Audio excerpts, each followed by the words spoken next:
நாராயணமூர்த்தி சொல்லி இன்ஃபோசிஸ் ஓனர், அவரோட வைஃப் சுதாமூர்த்தி, எத்தனையோ 1000 கோடிக்கு சேரிட்டபிள் ட்ரஸ்ட் வச்சிருக்காங்க. எத்தனை 1000 கோடி சேரிட்டபிள் ட்ரஸ்டே வந்து 1000 கோடி, அதுல இருந்து வர பணத்தை சேரிட்டி பண்றாங்க.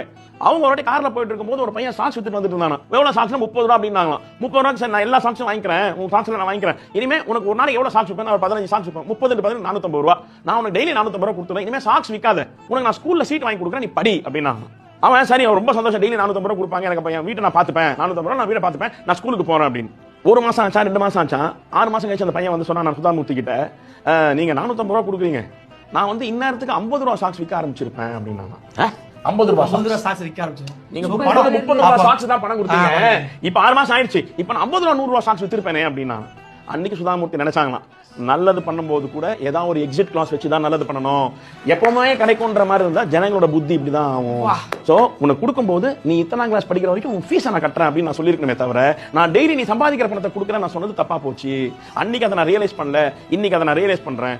தானம் கூட எப்போ தேவையோ எவ்வளவு தேவையோ அவ்வளவுதான் தானம் பண்ணணும்.